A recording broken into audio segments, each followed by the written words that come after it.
আগামী মার্চের মধ্যে 18,000 কর্মীকে মালয়েশিয়া পাঠানোর আশ্বাস দিয়েছে প্রবাসী কল্যাণ মন্ত্রণালয়।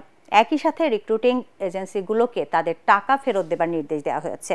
এর আগে সকালে রাজধানীর কাওরান বাজারে সার্ক ফোয়ারা মোড়ে অবস্থান নেন বিদেশগামী কর্মীরা। সেখানে পুলিশের বাধায় মিছিল নিয়ে অবস্থান নেন প্রবাসী কল্যাণ মন্ত্রণালয়ের সামনে। পরে প্রবাসী মন্ত্রণালয় তাদের দাবি মেনে নেওয়ার আশ্বাস দেয়। আরও জানাচ্ছেন ঐশী গোস্বামী প্রমা। 31 মে কলিং ভিসায় মালয়েশিয়া যেতে না পারা 18,000 কর্মীদের মহাসমাবেশ ও অবস্থান কর্মসূচি শীর্ষক ব্যানারে সকাল থেকেই রাজধানীর কারওয়ান বাজার সড়কে অবস্থান নেন মালয়েশিয়া যেতে না পারা কর্মীরা। এ সময় ব্যস্ততম এ সড়ক আটকে বিক্ষোভ করায় পুরো এলাকায় তীব্র যানজটের সৃষ্টি হয়। এক পর্যায়ে পুলিশ তাদের সড়ক থেকে সরিয়ে দেন। আন্দোলনকারী বিদেশগামী কর্মীদের দাবি, টাকা দিয়েও নির্দিষ্ট সময়ের মধ্যে তারা মালয়েশিয়া যেতে পারেননি। এমনকি রিক্রুটিং এজেন্সির কাছ থেকে অর্থ ফেরত পাননি তারা।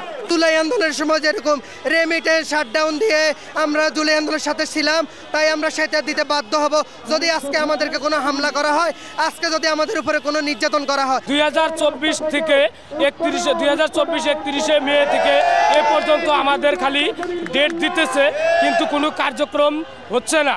মালয়েশিয়াতে না নিয়ে গেলে এ দাফনের কাপড় এটাই শেষ নয়। আমার টাকা ফেরত না দিলে সিন্ডিকেট ভেঙে আগামী মাসেই তাদের মালয়েশিয়া পাঠানোর ব্যবস্থা নিতে অন্তর্বর্তী সরকারের প্রতি দাবি জানান আন্দোলনকারীরা।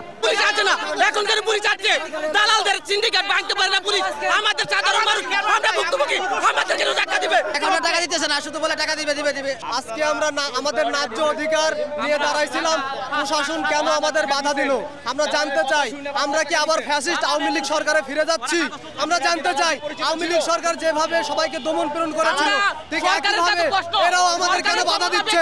পরে আন্দোলনকারীরা প্রবাসী কল্যাণ মন্ত্রণালয়ের সামনে অবস্থান নিলে আগামী মার্চের মধ্যেই তাদের মালয়েশিয়ায় পাঠানোর আশ্বাস দেন প্রবাসী কল্যাণ সচিব। সেই সাথে রিক্রুটিং এজেন্সিগুলোকে টাকা ফেরত দেওয়ার নির্দেশ দেন তিনি। ঐশী গোস্বামী প্রমা, ATN বাংলা, ঢাকা।